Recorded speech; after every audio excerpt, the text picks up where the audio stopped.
रुखसती के बाद ऐसा क्या करता है अरसलान जायशा के साथ कि जिसके बाद जायशा अपनी जान बचाते हुए सुफियान के रूम में घुस जाती है और सुफियान जो है अरसलान से लड़ जाता है।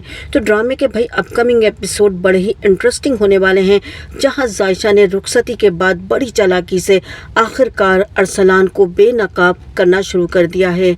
जैसे ही अरसलान शादी की रात कमरे में एंटर होता है, तभी बड़ी चालाकी से जायशा उसे नामर्द होने का ताना देती है।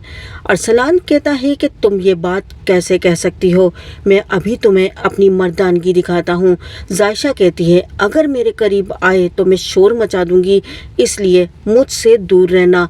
तुम नामर्द हो और बहुत ही बदतरीन इंसान हो, तभी तो तुमने एक लड़की को बदनाम किया। इधर अरसलान गुस्से में होता है, जायशा को बालों से पकड़कर अपने कमरे से निकालकर बाहर फेंक देता है।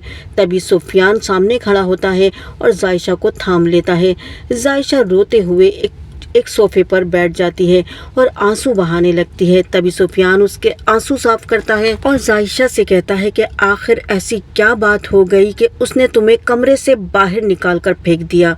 जायशा कहती है वो मुझसे नफरत करता है, इसीलिए उसने मुझे यहाँ फेंक दिया है। वो मुझसे शादी किसी कीमत पर भी नहीं करना चाहता था। अरसलान कहता है मगर मम्मी तो कह रही थी कि तुम दोनों एक दूसरे से मोहब्बत करते हो। तभी जायशा कहती है ये मोहब्बत है, अगर मोहब्बत होती तो इस तरह फेंकता वो मुझे बाहर। अब सुफियान को कुछ बात समझ आने लगती है। तभी वो अपनी माँ के पास बात करने के लिए जाता है तो दरवाजे पर ही रुक जाता है, क्योंकि अरसलान और उसकी माँ की आवाज़ें उसके कानों तक आ रही होती हैं। अरसलान कहता है क्या मुसीबत आपने मेरे ऊपर ला कर रख दी है, मैं इस लड़की को एक मिनट अपने कमरे में बर्दाश्त नहीं कर सकता।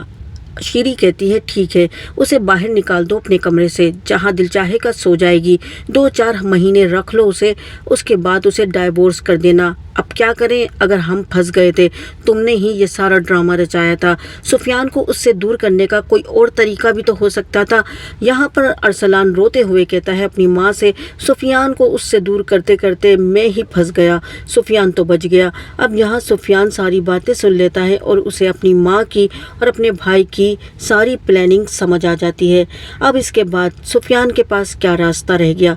जायशा तो है तो अरसलान की बीवी, अब यहाँ पर अरसलान की बीवी रहते हुए सुफियान हर वक्त जायशा से हमदर्दी करेगा। सुफियान हर वक्त रोती हुई जायशा को तसल्लियाँ देगा। जायशा और सुफियान दोनों ही एक दूसरे के मज़ीद करीब आएंगे, जिसको वजह बनाकर अरसलान अपनी बीवी जायशा को तलाक दे देगा। जायशा एक बार उजड़ कर फिर अपने घर आ जाएगी और आगे की कहानी में आप जानते हो कि इसके बाद ही सुफियान और जायशा की शादी होगी।